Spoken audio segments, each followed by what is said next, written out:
Hello friends, വണ്ടി Nissan Micra പെട്രോളാണ്. 2015 model വണ്ടിയാണ്. ഇതിൽ കംപ്ലൈൻ്റ് എന്ന് പറഞ്ഞു കഴിഞ്ഞാൽ ജനറൽ സർവീസിൻ്റെ, അതുപോലെ തന്നെ കസ്റ്റമർ പറഞ്ഞത് വണ്ടി ഇടയ്ക്ക് ഓഫായി പോകുന്നത് പോലെ തോന്നുന്നു. ഓഫാകുന്നില്ല, പക്ഷേ ഓഫായി പോകുന്നത് പോലെ ഒരു ഫീൽ കിട്ടുന്നുണ്ടെന്നാണ്. കാരണം എന്താ വെച്ച് കഴിഞ്ഞാൽ ഈ എന്താ പറയുക, എൻജിൻ വൈബ്രേഷൻ ആവണമെന്നാണ് പറഞ്ഞത്. അതുപോലെ തന്നെ റിയർ സൈഡ് സൗണ്ട് പറഞ്ഞിട്ടുണ്ട്. ബാക്കിൽ നമ്മൾ ചെറിയ ഹമ്പൊക്കെ ചാടുമ്പോൾ ബാക്കിൽ നിന്ന് കിടുകിടുന്നൊരു അടി വരുന്നുണ്ട്. അതുപോലെ ഡാഷ്ബോർഡിൻ്റെ ലെഫ്റ്റ് സൈഡ് സൗണ്ട്, അങ്ങനെ കുറച്ച് കംപ്ലയിൻറ്റുകൾ കസ്റ്റമർ പറഞ്ഞിട്ടുണ്ട്. എപ്പോഴും നമ്മൾ ഒരു വണ്ടി സർവീസിന് വരുമ്പോൾ കസ്റ്റമറിൻ്റെ കയ്യിൽ നിന്ന് പക്ക ചോദിച്ച് മനസ്സിലാക്കണേ അവർക്ക് എന്തൊക്കെ കംപ്ലയിൻ്റ് ഉണ്ട് എന്നുള്ളത്.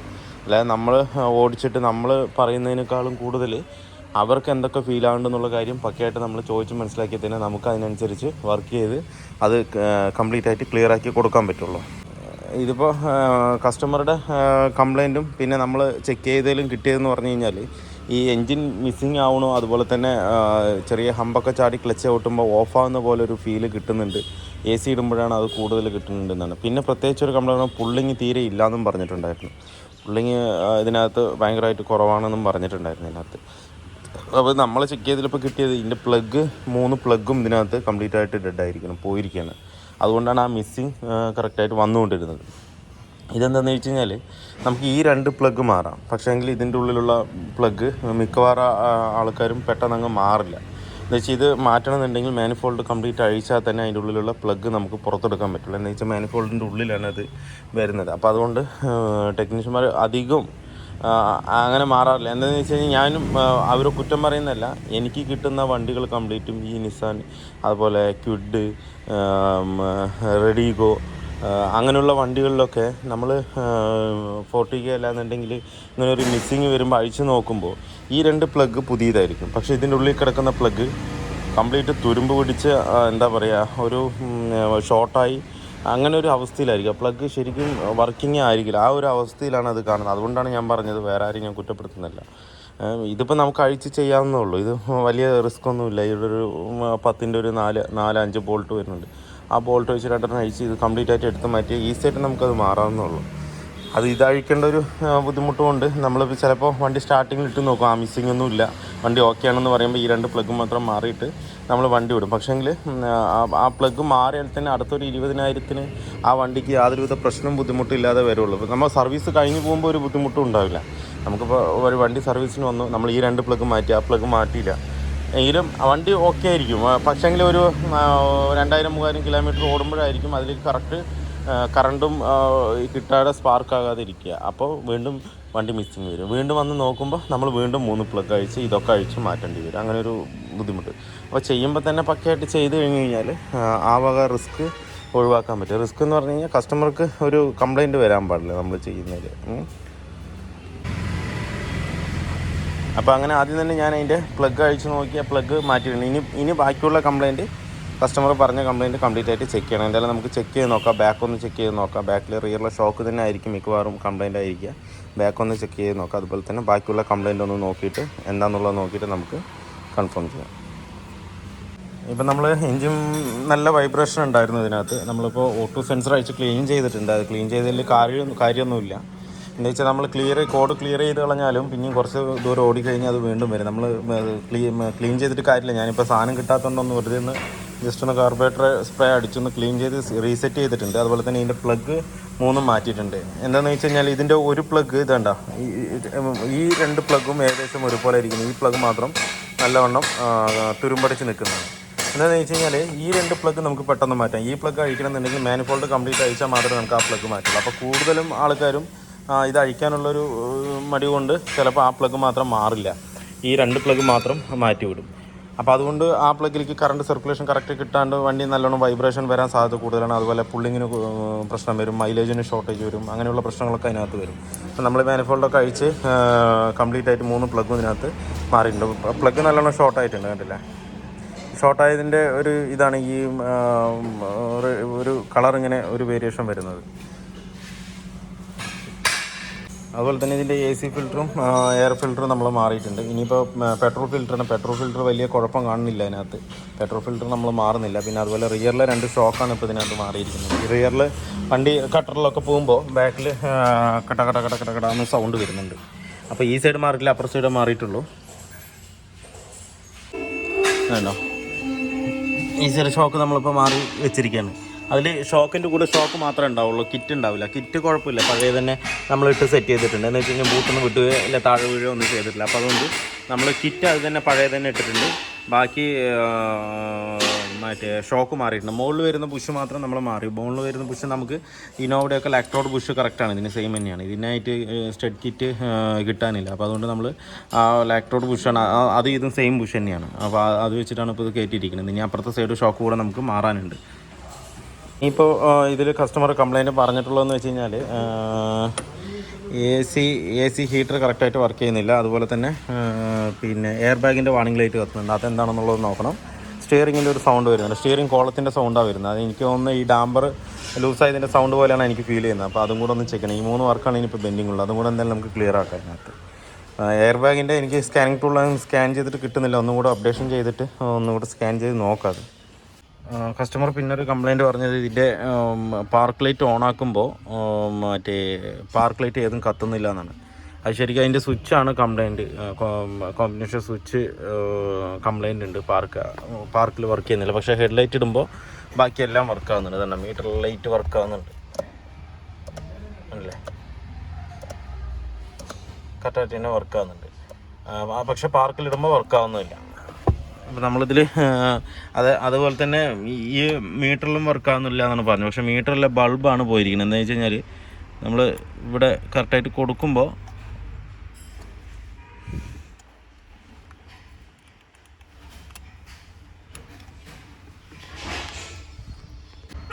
നേരത്തെ ഞാൻ കപ്ലർ കൊടുത്തിട്ടുണ്ടായിരുന്നില്ല, അതാണ് കണക്ഷൻ വരാതിരുന്നത്. ഇതേണ്ട ഇവിടെ വർക്കാകുന്നുണ്ട്. അപ്പോൾ ബൾബാണ് പോയിരിക്കുന്നത് ഇതിൻ്റെ. പക്ഷേ ഈ കുഞ്ഞു ബൾബ് കിട്ടാൻ ഇത്തിരി പ്രയാസമാണ്. അങ്ങനെ നോക്കാം. ബൾബ് കിട്ടുകയാണെങ്കിൽ, സ്പെയർ കിട്ടുകയാണെന്നുണ്ടെങ്കിൽ നമുക്ക് മാറ്റി കൊടുക്കാം. ഇതുണ്ട്, ഈ ബൾബാണ് വരുന്നത് അതിനകത്ത്, ഒരു പ്രസ് ബൾബ് മാതിരിയാണ്. ഈ ബൾബാണ് അതിനകത്ത് കംപ്ലയിൻറ്റ്. അതുകൊണ്ടാണ് ഇത് വർക്കാത്തത്. ഇതിനിപ്പോൾ നമുക്ക് ഒന്നുകൂടെ ആ കോമ്പിനേഷൻ ഒന്നുകൂടെ അഴിച്ച് നോക്കാം. അതിൻ്റെ ഉള്ളിലുള്ള കപ്ലർ എന്തെങ്കിലും വിട്ടിട്ടുണ്ടായില്ല എന്നുണ്ടെങ്കിൽ ആ ഓൺ ഓഫ് സ്വിച്ചിൻ്റെ അവിടെ എന്തെങ്കിലും കംപ്ലയിൻറ്റ് വന്നിട്ടാണ്. ഈ ആൾട്ടോനൊക്കെ മെയിൻ കംപ്ലയിൻറ്റ് വരും. ഈ മറ്റേ എന്താ പറയുക, ഉറുമ്പ് കയറിയിട്ട് മൊത്തം മണ്ണ് കൊണ്ടുവന്നിടും അതിനകത്ത്. അപ്പോൾ ഹെഡ് ലൈറ്റോ കാര്യങ്ങളോ ഒന്നും വർക്കാവില്ല. ആ ഒരു കംപ്ലയിൻറ്റ് ഇതിന് വന്നിട്ടുണ്ടോ എന്നുള്ളത് എനിക്കൊന്ന് നോക്കണം. അത് എന്താണെന്ന് വെച്ച് കഴിഞ്ഞാൽ വേറെ വയറിങ് ഇഷ്യൂയോ കാര്യങ്ങളോ ഒന്നുമില്ല. വയറിങ് ഇഷ്യൂ ഉണ്ടെന്നുണ്ടെങ്കിൽ നമ്മൾ എന്താ പറയുക, ഹെഡ് ലൈറ്റ് ഇടുമ്പോൾ പാർക്ക് ലൈറ്റ് കത്തില്ല, ഫുൾ ടൈം ഓഫായി തന്നെ ഇരിക്കും. പിന്നൊരു കംപ്ലയിൻ്റ് എന്ന് പറഞ്ഞു കഴിഞ്ഞാൽ ഈ ഹീറ്റർ ഓൺ ഓഫ് ചെയ്യുമ്പോൾ നേരെ വർക്കാവുന്നില്ല. ചില സമയത്ത് ഹീറ്റ് കൂടുതലായിട്ട് വരണമെന്നുണ്ടായിരുന്നു കംപ്ലയിൻ്റ് ഉണ്ടായിരുന്നത്. അതിനുവേണ്ടി അവർ നേരത്തെ മാറ്റി ഇതുണ്ടോ ഒരു തെർമിസ്റ്ററൊക്കെ എക്സ്ട്രാ വെച്ചിട്ട് ഒക്കെ സെറ്റ് ചെയ്തിട്ടുണ്ട് കൂളിംഗ് കൂട്ടാനായിട്ട്. പക്ഷേ ഇതിൻ്റെ കേബിളിൽ ചെറിയൊരു പ്രശ്നമുണ്ട്. അതുകൊണ്ടാണ് മറ്റേ ഹീറ്റ് മോഡൊന്ന് വിടുമ്പോൾ കറക്റ്റായിട്ട് വർക്കാകത്തത്. എന്ന് വെച്ച് കഴിഞ്ഞാൽ നമ്മൾ കേബിൾ ഇത് ഓണാക്കുമ്പോൾ കേബിളും കൂടെ അത് പുറത്തേക്ക് പോവുകയാണ്. ഇതുണ്ട്, ഇതിപ്പോൾ നല്ല ടൈറ്റാണ്. ആ ടൈറ്റിൽ നമ്മൾ ഇത്തിരി ഓണാക്കിയിട്ടുണ്ടെങ്കിൽ ബാക്ക് അടിക്കുമ്പോൾ ആ കേബിളോട് കൂടിയിട്ട് ബാക്ക് പുറത്തേക്ക് വരികയാണ്. അതാണ് കംപ്ലയിൻറ്റ്. അതൊന്ന് നമുക്ക് റിപ്പയർ ചെയ്ത് കറക്റ്റ് ചെയ്ത് കൊടുക്കാം. ഈ കേബിൾ ഇതിന്ന് ഈ ലോക്കൊന്ന് വിട്ട് പുറത്ത് ചാടുകയാണ്. പുറത്ത് ചാടുമ്പോൾ ഫുള്ളായിട്ട് അങ്ങോട്ട് വരികയാണ്. പിന്നെ അപ്പോൾ നമുക്ക് ഈ ഹീറ്ററിൻ്റെ ഷട്ടർ എപ്പോഴും കുറച്ച് തുറന്നിരിക്കുന്നതുകൊണ്ട് ഉള്ളിലേക്ക് ചൂട് കാറ്റാണ് വരുന്നത്. അപ്പോൾ അതും കൂടെ ഒന്ന് ക്ലിയർ ചെയ്ത് കൊടുക്കണം. അപ്പോൾ നമ്മൾ സ്വിച്ചിൻ്റെ കാര്യം നോക്കിയതിൽ ഇതിൻ്റെ സ്വിച്ചിനാണ് കംപ്ലയിൻറ്റ്. നമ്മളിപ്പോൾ ഇത് കംപ്ലീറ്റ് അഴിച്ചിട്ടിരിക്കുകയാണ്. അപ്പോൾ ഇത് ഹെഡ് ലൈറ്റ് ഓണാക്കുമ്പോൾ പാർക്ക് ലൈറ്റ് കംപ്ലീറ്റ് ആയിട്ട് ഓൺ ആകുന്നുണ്ട്. ഇത് ശരി, ഇത് പിടിപ്പിച്ചിട്ടില്ല, ഞാൻ മൊത്തം അഴിച്ചു വെച്ചിരിക്കുകയാണ്.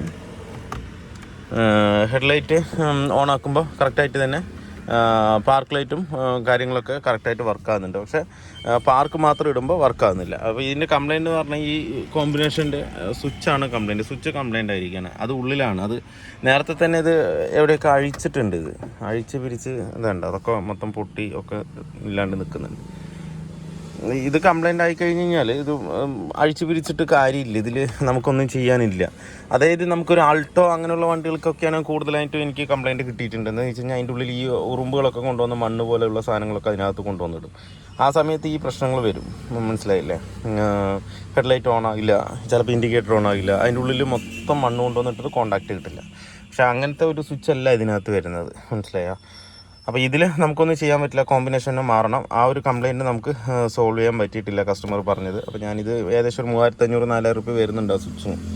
കസ്റ്റമർ അടുത്ത് പറഞ്ഞപ്പോൾ അത് പഴയ മാർക്കറ്റിൽ നിന്ന് മേടിക്കാമെന്നുള്ള രീതിക്കാണ് കസ്റ്റമർ പറഞ്ഞത്.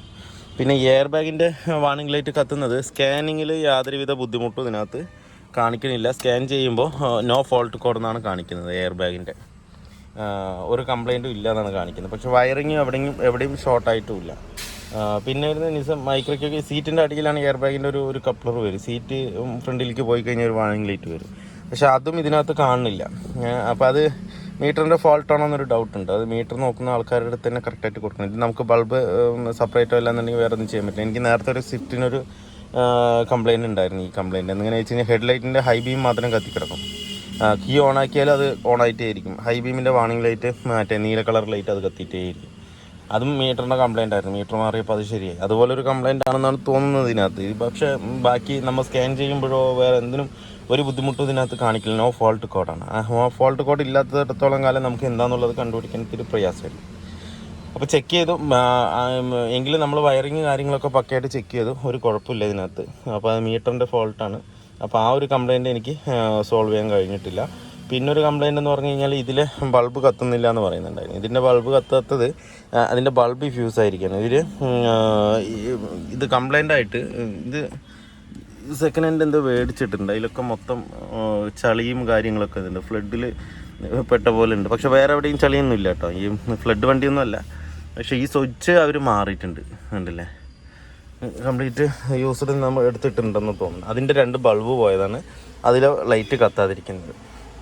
അപ്പോൾ അതിൻ്റെ ബൾബ് വരുന്നതെന്ന് പറഞ്ഞാൽ ഒരു കുഞ്ഞു ബൾബാണ്. ബാക്കിൽ ചെറിയൊരു ബൾബാണ് വരിക. ഇതണ്ട, അങ്ങനത്തെ ബൾബാണ് അതിനകത്ത് വരുന്നത്. അത് നമുക്ക് ലോക്കലിൽ കിട്ടാൻ ഇത്തിരി പ്രയാസമാണ് ഇങ്ങനത്തെ ഒരു ബൾബ്.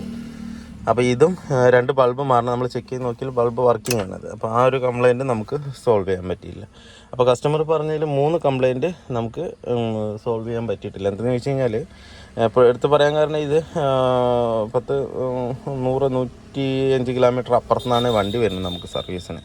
അപ്പോൾ നമ്മൾ കസ്റ്റമറുടെ പരമാവധി കംപ്ലയിൻറ്റുകൾ നമ്മൾ തീർത്തു കൊടുക്കണം. എന്ന് വെച്ചാൽ നമ്മളെ തേടി വരുന്ന ആൾക്കാരാണ്. അപ്പോൾ കസ്റ്റമറുടെ എന്തൊക്കെ കംപ്ലയിൻ്റ് ഉണ്ടോ അത് കംപ്ലീറ്റ് സോൾവ് ചെയ്ത് കൊടുക്കണം. അത് സോൾവ് ചെയ്യാൻ പരമാവധി ശ്രമിച്ചിട്ടുണ്ട്. പക്ഷേങ്കിൽ ഇങ്ങനെ 2-3 കംപ്ലയിൻറ്റ് നമുക്ക് അറസ്റ്റ് ചെയ്യാൻ പറ്റിയിട്ടില്ല. പിന്നെ ഈ സ്വിച്ചൊന്നും കിട്ടാനില്ല. പിന്നെ പൊളി മാർക്കറ്റിൽ നിന്നൊക്കെ പോയി എടുത്തിട്ട് വേണം ചെയ്യാനായിട്ട്. പക്ഷേ കസ്റ്റമർക്ക് അവിടെ ഒരു പൊളിച്ചൊരു വണ്ടി കിടക്കുന്നുണ്ട്, ഞാൻ അതിന് എടുത്തിട്ടോളാം എന്ന് പറഞ്ഞുകൊണ്ട് മാത്രമാണ് ഞാൻ വണ്ടി വിടുന്നത്. ഇല്ലയെന്നുണ്ടെങ്കിൽ നമുക്ക് എന്തെങ്കിലും ചെയ്ത് അറേഞ്ച് ചെയ്ത് കൊടുക്കാമായിരുന്നു. അപ്പോൾ ഇനിയിപ്പോൾ ഇതൊക്കെ കംപ്ലീറ്റ് ഒന്ന് സെറ്റ് ചെയ്യണം അതിനകത്ത്.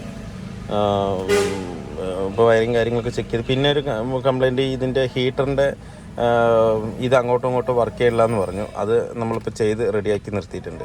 അതിൻ്റെ കേബിളത്തിൽ ചെറിയൊരു കംപ്ലയിൻ്റ് ഉണ്ട്. അല്ലേ, ഇങ്ങനെ ആക്കുമ്പോൾ നല്ലൊരു ടൈറ്റ് ഫീൽ ചെയ്യുന്നുണ്ട്. പക്ഷേ നല്ലൊരു ടൈറ്റ് അല്ല. അപ്പോൾ അത് നമ്മൾ ചെയ്ത് റെഡിയാക്കിയിട്ടുണ്ട്. ഇപ്പോൾ കറക്റ്റ് നോർമൽ മോഡലിലേക്ക് തന്നെ നിൽക്കുന്നുണ്ട്. അത് ഓപ്പോസിറ്റ് നിന്ന് കഴിഞ്ഞ് കഴിഞ്ഞാൽ ഹീറ്ററിൻ്റെ ഷട്ടർ തുറന്നു കഴിഞ്ഞ് കഴിഞ്ഞാൽ കൂളിംഗ് ഒട്ടും തന്നെ ഇതിനകത്ത് വരില്ല. അപ്പോൾ അത് കറക്റ്റാക്കി ഞാൻ വെച്ചിട്ടുണ്ട് അതിനകത്ത്. പിന്നെ ഡാഷ് ബോർഡിലെ ലെഫ്റ്റ് സൈഡ് സൗണ്ട് പറഞ്ഞിട്ടുണ്ടായിരുന്നു. ആ സൗണ്ട് വന്നിട്ട് ഉള്ളിൽ ഒരു തെർമിസ്റ്റർ എക്സ്ട്രാ വെച്ചിട്ടുണ്ട്. അത് കിടന്ന് അടിക്കുന്ന സൗണ്ടാണ് ഉള്ളിൽ കിട്ടിക്കൊണ്ടിരിക്കുന്നത്. അതും നമ്മൾ പക്കയായിട്ട് ക്ലിയർ ചെയ്തിട്ടുണ്ട്. ഇപ്പോൾ കസ്റ്റമർ പറഞ്ഞ കംപ്ലയിൻറ്റിൽ ഏകദേശം എല്ലാം നമ്മൾ കവർ ചെയ്ത് റെഡിയാക്കിയിട്ടുണ്ട്. അതുപോലെ തന്നെ പുള്ളിങ് ഇപ്പോൾ ഏകദേശം പക്കയായിട്ട് ഓടിക്കാൻ തന്നെ നല്ലൊരു ഫീല് കിട്ടുന്നുണ്ട്. ഇപ്പോൾ നേരത്തെ ചെറുതായിട്ട് വൈബ്രേഷൻ ആയിട്ടാണ് വണ്ടി ഓടുന്നുണ്ടെങ്കിൽ ഇപ്പോൾ പക്കയായിട്ട് തന്നെ അത്. അപ്പോൾ നമ്മൾ ഡ്രൈവ് ചെയ്ത് നോക്കിയാൽ ഇപ്പോൾ അത്യാവശ്യം നല്ല പുള്ളിങ് തന്നെ വന്നിട്ടുണ്ട്. വേറെ വൈബ്രേഷനോ കാര്യങ്ങളോ ഒന്നുമില്ല. പക്കയായിട്ട് തന്നെയാണ് റൺ ആകുന്നത്. അതുപോലെ തന്നെ കാല് കൊടുക്കുമ്പോൾ അതനുസരിച്ച് പെട്ടെന്ന് തന്നെ കയറി പോകുന്നുണ്ട് വണ്ടി. AC ഇടുമ്പോഴും ആ പുള്ളിങ്ങിന് യാതൊരുവിധ ബുദ്ധിമുട്ടുകളൊന്നുമില്ല. പക്കയായിട്ട് തന്നെ വർക്ക് ചെയ്യുന്നുണ്ട്. അപ്പോൾ വീഡിയോ എല്ലാവർക്കും ഇഷ്ടമായാലും ലൈക്ക് ചെയ്യുക, ഷെയർ ചെയ്യുക, അതുപോലെ തന്നെ സബ്സ്ക്രൈബ് ചെയ്യാതെയാണ് വീഡിയോ കാണുന്നതെങ്കിലും ഒന്ന് സബ്സ്ക്രൈബ് ചെയ്ത് സപ്പോർട്ട് ചെയ്യുക. അപ്പോൾ മറ്റൊരു വീഡിയോയിലേക്ക് കാണുന്നവരെ എല്ലാവർക്കും ബൈ.